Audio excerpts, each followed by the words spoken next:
voices, the voices, the voices, the voices, the voices, the voices, the voices, the voices, the voices, the voices. You hit it, in my opinion, that is what art is in any media. It's a language, it's communication. And if I present a piece of art to someone, I don't care if I drew it, if I'm dancing, if I sang it, it's music, it's I painted it, whatever that is, I wrote it. I want that to communicate something to whoever the audience is. So the person who is viewing or experiencing it. And I don't care if they hate it. I don't care if they love it. I mean, of course I do. Objectively speaking, I don't care, but I want them to love me. But I don't I don't I want them to I want it to evoke an emotion, right? Art is language. This is communication at its core. When we deconstruct it down, it's an expression. And I want the audience, the recipient, the viewer, the participant to experience something. If they hate it, great. You know, no, being in Divided Sky, I know a lot of people hated that music. If they love it, you guys, great. I loved you guys. I wish you, and I even went back. I was sending some of the YouTube stuff that you and Rich did to Adrian so he could see it, and it still blows me away to this day. Oh, That thanks, one, man. what was that one piece where you're both doing the and you didn't even have art on there on that one. Yeah. But yeah. that we one should have piece where done all so three much of more. you are doing two-handed tapping the whole time. Yeah, it was Just a whole like, oh. piece. I forget what it was called. It was written for two guitars and bass plus percussion for all two-hand tapping, and where everything just sort of weaves together and breaks apart, and it was really neat. But I mean, but that's what I mean. You loved it, and that's awesome, and I love you for it. But there were many people who didn't like it, and that's okay too. Yeah. Because that communication, that expression of art, implies that there should be some reaction. I think the worst response anyone could ever have to a piece of art, music, picture, dance, writing, whatever, is complete apathy, where they felt nothing. Yeah, nothing. That hurts. Yeah, that's ooh. That's just a blank. Yeah. That's when the baseball bat comes out. I'm gonna make you feel something. Yeah. So, but that to me, that meant I failed as an artist with what I was trying to create or communicate. Even if what they get from the piece or that whatever they experience isn't what I intended, right. I cannot impress upon to say I want you to feel this, but they feel something else. Great. That's the individual human experience that is unique to them that was evoked from me. Fine, I'll take it. But for me, that's what art really is. That's what it comes down to. So yeah, I think you nailed it. And if people want to strive for the pursuit of perfection to achieve their art, okay, that's great. You do your thing, right? You do your thing. There's no wrong or right way to do it. We all have our methods, our methodology, and our ideas of what art is to us and how we express that. The problem is, sorry. No, go ahead. The problem is that I grew up in a certain environment, whether it was my family or my then bandmates or fellow musicians, no, man, everything has to be perfect. You cannot take out anything that is not perfect. So I am also programmed to think and criticize and filter everything I do to perfection. And to this day, anything I post out, I'm not happy, let's say 100%. It's like, okay, it's acceptable.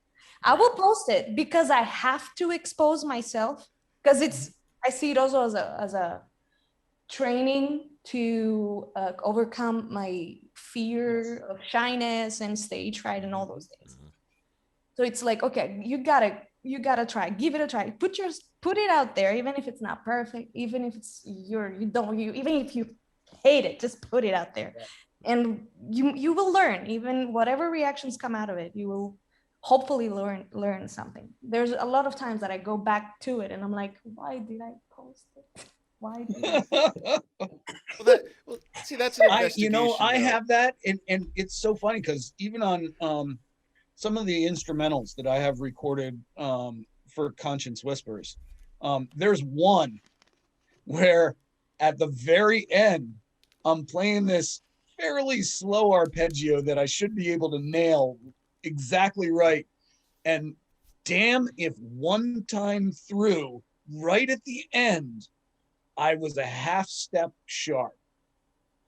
And I hear it every time, but I don't think anybody else really hears jazz, it. Baby. And well, see, that's the thing. It was at the end of the song, so I couldn't come back to it because that's my favorite phrase.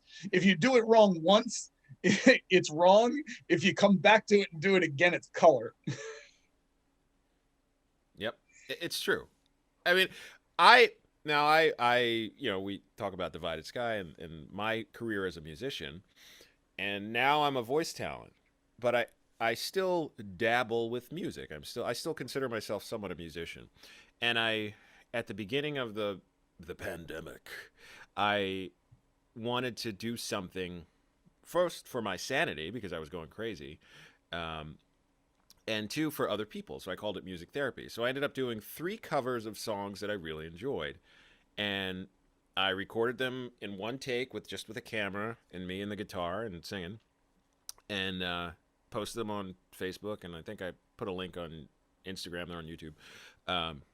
And it was very humbling again for me because I said, look, I'm just going to do it. And each one was after, I don't know, 6 or 7 takes. Some of them were where you flub it, and he's like, so at some point I just said, it's good enough for the idea of, I want a point of escapism for me. And I want something for other people to look at and use as that type of escapism. It was when the pandemic was basically hitting full swing, and there were riots and people were cuckoo for Cocoa Puffs, and that was one of my contributions to say, hey, well, here's something to help take your mind off it for 3 minutes. And for me, it was bittersweet because I hadn't done anything musical in years. So in a lot of ways, I was learning to play guitar again. I was really learning to sing again. And after 7 takes, your fingers are killing you because you haven't played in so long. Well, it was actually learning the songs. Like one, I did an arrangement of a Sting song for acoustic guitar, and cool. It took me about a week and a half to even learn the song before I could attempt to humiliate myself in front of a camera with it. And I did it as an exercise because I was beating myself up for not playing the instrument in such a long time. I have all these guitars and they're all dusty, and and that I wanted to use my voice. Yep, guilty. See, yeah. And also so it was a challenge for that. It was a challenge to say, okay, I want to put something out for people to say, hey, I'm alive, and also to entertain people in that way. But I think it comes down to our intention, right? So what's your intention? So some things do need to be better than good enough. Sometimes depends on what our intended outcome is. So we have to visualize what the outcome is. We have to know what the purpose is for something and what we hope to achieve. And that should inform us more than just always having to be perfect. And that wasn't to be perfect what I did. It was just to say, hey, here's some songs you may or may not know. One was kind of funny, and one was a Sting song, and the other was, I'm a big bluegrass fan now. Coming out of metal in Prague, and now I love like American bluegrass, and yeah, but those bluegrass players play faster than any metal guy. That's what sucked me in. Crap.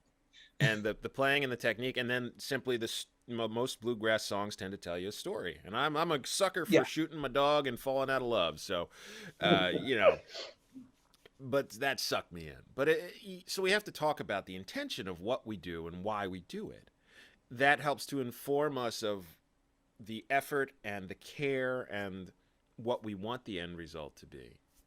So everything doesn't have to be perfect, but there may be some cases where you want it to be pretty darn good.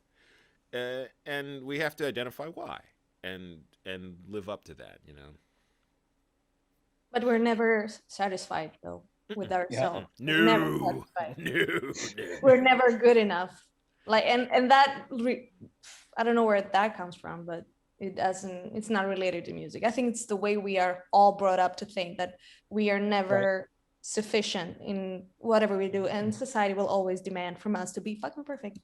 Yeah. I think And that's where it perfection, comes down to. we're not capable of being perfect. And Yes, I've struggled with that my entire life, because my father was one of those people that everything he touched turned to gold.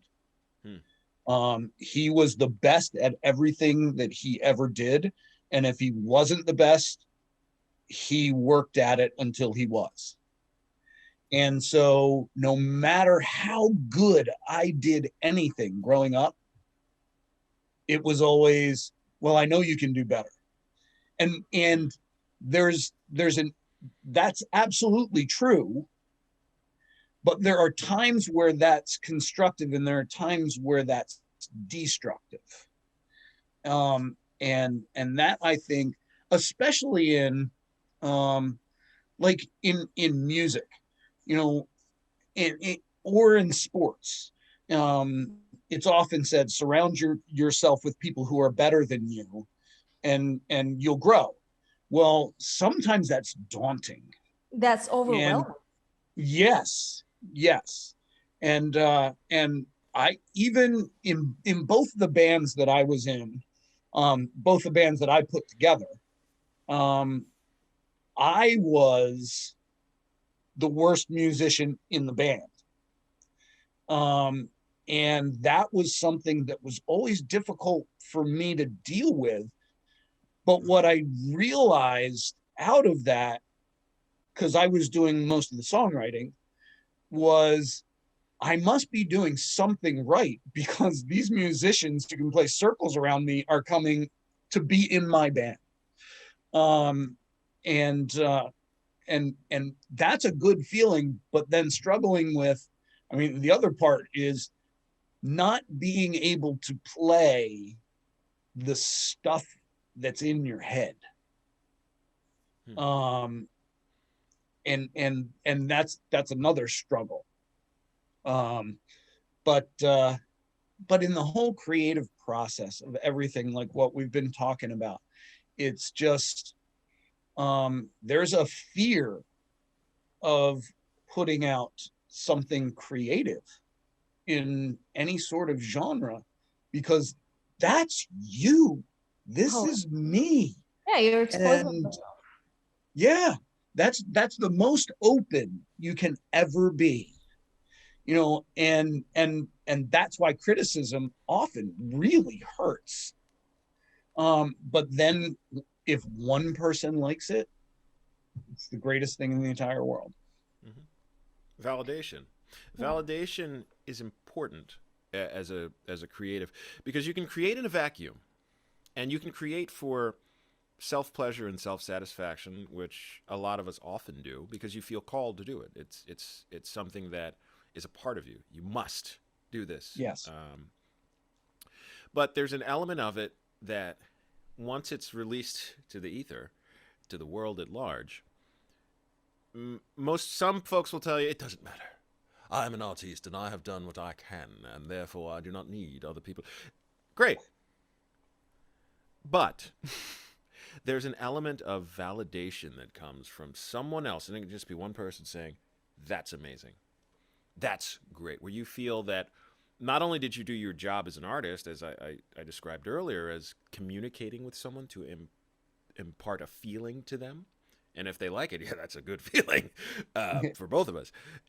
But it's also, they've now validated your effort and your work. You're not alone in appreciating what it is that you've expressed or what you've done. And that's huge. It's not necessary, right? We can all create, and create for the sake of creation, because it's a part of us and what we do.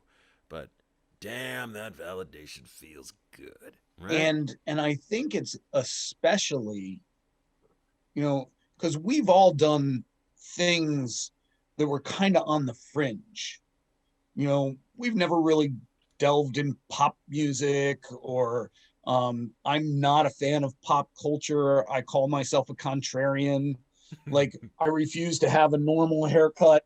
I don't want to look like everybody else does. Haircut. You know. And great. Now I forget where I was going. Oh, but so that makes that little bit of validation even stronger, because when you know, like, so Sanna, Divided Sky and my bands were progressive. They were progressive metal. I call what I did heavy progressive rock, because it wasn't quite as technical. I mean, it wasn't as flurry of notes. I couldn't play fast. So I grew up with Morning and Dream Theater, so it's not a problem. Yeah. And so, you know, when you do that, or, you know, so the more extreme forms of metal and things like that, that you're going to have a small audience out there. It's not like everyone's going to go, oh my God, that's great. But then when you get that, it's like, yes, they got it. They're part of my tribe. You know, it's like there's this connection that really hit me really strongly in I think it was 2 albums ago. Delane did that song "We're the Others," and that just resonated with me so much, because it was like, yeah, I'm an outcast, but there's all these other outcasts that we're together. I don't do anything musically. I don't sing. I don't, play instruments or anything like that. I just write words. And when I first started writing, it was more for me. Like, I'm just gonna write this. It's the stuff that's in my head. I'm getting it out there. And if anybody liked it or listened to it, not listen, but like would read it, great. If not, it's for me. But I didn't really know what I was doing when I started. Like, I don't know how to write. I've never taken any like writing courses other than, basic classes in high school. But as I started writing more and more, that's where I wanted to get better and actually write where, okay, this is the proper way to form a sentence. This is the proper way to form the poem. And then, like, starting with the short stories and everything, self-publishing the books, and then looking at it now a couple years later, where it's like, it can be better. This can be so much better. And getting to a point to where now I can work with an editor. And it's amazing for me that even with the editor, there's not a lot of changes that have to be made with my stories. So I guess I was doing something right all along. But just getting it out there, like, as far as you were talking about being perfect at it, I'm not really concerned with being perfect, only because I don't know what perfect is. Growing up, I wrestled, so it was always one-on-one. I wasn't with a group, even though I had the wrestling team. But when I'm wrestling, it's just me and my opponent. So it wasn't really like, when I write, I'm writing by myself. I don't have the other people around me, whereas like I have to step up, like with Mike was saying, where like they're so much better than him. It's I don't really have to worry about that. But now I kind of do, because I want it to be better. And talking with different people, and even doing these conversations and everything, seeing like, wow, like I can do so much more. I can start doing audio stuff. I can't do it nowhere near as good as Sean can. Listening to him talk throughout this discussion, your voice keeps changing. And to me, I think that is really cool. I like the idea of that's called puberty. Please continue. I like the idea of multiple personalities, and it's yeah. When you can change your voice, change your voice like that, it's like having a different personality or a different, changing who you are. A lot of my writings tend to be similar to that, where there's actually two people talking in that writing, but it's only one person, me. So I'm not changing my voice, but I am changing like a personality. But listening to how you keep changing it, it's not just changing to one other voice, you're changing to multiple voices, and I just think that's really cool. Thanks. Well, But that's he's also studying at the he's studying at the Zen Academy, where he's going to actually be able to actually speak the entire chord. it's funny. I just got out of a video game session yesterday that I can't talk about, but we were talking about throatal singing and being able to allow the overtone to come out, because I'm playing a monster in that game who kind of talks like this when he speaks. Like that kind of stuff. Real guttural, real raspy and resonant. And we were talking about how sometimes when I can get in the zone, dude, I can let that happen and have the overtone come out, and I can produce two pitches. So two disparate pitches at the same time. I can't always do it. I can't rely on it. Sometimes it just happens. But in terms of the voice as an instrument, in particular, and specifically me as a voice actor, one of the things that's contributed to my success is the fact that in the tool belt, I have that ability to make different voices, so to speak.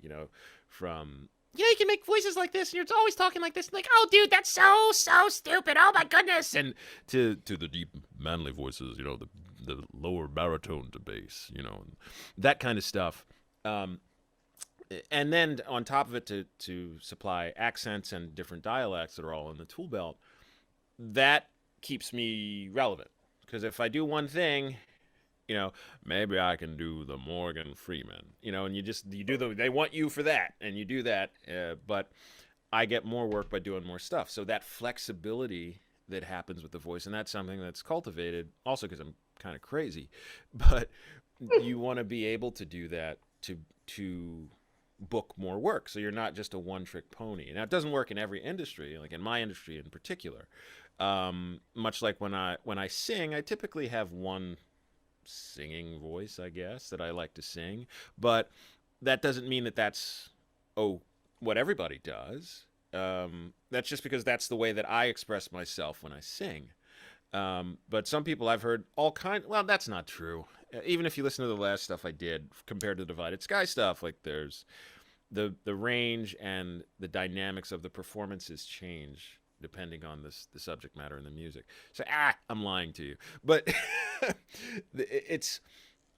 I look at all of them as basically facets of who I am and what I bring to the performance with the voice as an instrument. So why not get as much use out of it? Why not use the full range? Why not use all these textures and dynamics and accents and be able to make all these weird, stuff that makes it sound broken, the stuff that makes it sound full and real. With the voice, that's one of the greatest gifts we have, is our voice. We say that if your voice is taken away from you, you're these kind of, but we literally and figuratively, right? This is how we express. This is our main means of communication. In most cases, for those, most humans speak. Not all of us do, but most of us do, and that's how we communicate with each other. And for me to use that as a way to have a career with my voice, that's an amazing thing. And where everybody has a voice, and people say, well, how do I do what you do? Tell me what I can do. And, as I talk to my students and to everyone else, well, there's work for everyone with their voice. Everyone has a unique voice. It's how you then take that voice that you have, and what can you then do with it outside of that? Can you expand on that? How do you express that voice? Because we all sound different.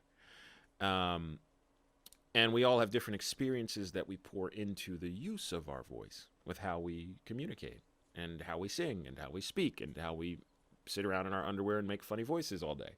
And That just me? Oh, just me. So then, but all of those things come into play. So the biggest part of that for me is that, you know, I'm an adult. That's what they said. But I always tell people when I run workshops, when I have students, and for me myself personally, that if I go into this and I'm not willing to play and to be okay with playing and to leave my ego and the idea of, oh, they'll think I'm weird at the door, then I am limiting my performance ability. I'm limiting my enjoyment. I'm limiting all those things. Where if you're not willing to play my son's too, like a 2-year-old, just, you don't care, just, wah! It doesn't matter. You'll run down the street, you do all that kind of, if you're not willing to do that, then you've already limited yourself. And you're so worried about what people will think. You know, I can learn that from my son, and it's what I tell people. You know, even when I was teaching martial arts, I tell people, listen, you're limiting yourself. You know, you are your biggest obstacle. You are your greatest opponent because your brain gets in the way and tells you what you can't do. So when you can eliminate that, when you can overcome that obstacle, the sky's the limit. Really. And take it from me, kids. You know, when you can do that, it's... And I say this like, yeah, I'm an introvert. I love being in my crypt. I'm in my studio now by myself. And I would happily stay here most of the time. Jamie, my wife, was very worried when I got a mini fridge because that means I don't need to come back over to the house as often. Yeah. One of these days. So I got a bathroom. That's all I need. And so, but be willing to play and explore and untether yourself from that anchor, that the shackle of other people judging you and what they think. If we can play and tap into the energy of really a child, when it doesn't matter anymore, and you can do anything, and you can pretend to be a pirate, you can be an astronaut, you can be a policeman, whatever, and it doesn't matter. There's no limits on that. I made the biggest leaps and bounds in learning to play the guitar when I didn't know how hard something was supposed to be. So I'd say, oh, I just want to do this. Okay, how does that work? And then, that's why I say I just kind of blindly and dumbly stumble forward until I was told, well, that's really difficult. You shouldn't be able to do that at your level of playing. Then you say, oh yeah, you're right. I shouldn't be even trying it, right? But other than that, then you realize, well, I just want to do this thing, and I'm going to do this thing. You're not telling yourself that you can't do the thing or you shouldn't do the thing. That's the language and the mentality and the circle of thinking that limits people in their, not only their creativity, but in their achievement and in the possibility of what they can do in their entire life in anything with what we tell each other. So it's important to be willing to play, get a little crazy, get a little silly. Don't limit those things that way where you feel like you have to behave a certain way or do it. Sometimes you don't want to get arrested, but you want to be able to do the things that untether you, unleash that potential, right? And not hold yourself back. I mean, that's and like you were saying, Adrian, like you with your writing, like you said, I must have been doing something right. Yeah, you were. Keep doing the thing. And as you learn more to add to it, try not to let the things you learn limit what you do, but enhance it. Because we learn more. You know, I always go back to when I started playing guitar. I didn't start playing guitar until I was 18 years old. Because I was playing violin. Up until then, I was like, man, violin does not give me the chicks. So I had to get a cool, wanted to be a rock star. And now I really want to go back to playing violin in my old maturity. I'm wise. But it's the idea that when I started, I played for like 8 hours a day. I'd come home from school and just, and you're just shredding in the woodshed, fingers hurting, practically bleeding. But it's so exciting, and you want to learn all this stuff. And I didn't know it was difficult or what was. I just want to be able to do that. And I was like, oh, that's tricky. And you keep practicing, and it starts coming. If I can apply that idea, and of course, with practice and time and intention, and we talk about the 10,000 hour or 10,000 repetition rule and these things, you have to have the time and the resources to do it. I have a whole thing when I've talked at schools and in other interviews where they say, well, how did you do what you did? And I said, well, here's how I've quantified it. so that people can try to understand it, to quantify and qualify what I did. I mean, I'm a kid. I came out of the inner city, where most of the friends I had are dead or in jail. And how did I do what I did and made a career at all this stuff? But one of the things that's part of that process is understanding your resources and utilizing them, finding peers, eliminating anchors, the people that tell you no, you can't, or the thoughts that tell you no, you cannot, you shouldn't, you wouldn't, to get rid of those things and find the things that say yes you can, and the people that say yes you can, and a mentor that tells you, well, I did it and I can show you how I did it, to give you some additional perspective, to inform yourself. But there's so much in the world of creativity that we can do and we can achieve, us, the four of us who are here, and the people who are watching and are listening, the world at large. But we self-limit and we kill that expression, and we never get to see it. And it's almost, I want to weep for the things we won't see or experience, because people felt it needed to be perfect, and we never saw it because they never thought it was perfect enough, right? And the people who were told no, you can't, and just said, well, then I won't. The things we were deprived of seeing and experiencing in that language of art that way. So that I feel a sadness for that. The voices, the voices, the voices, the voices, the voices, the voices, the voices, the voices.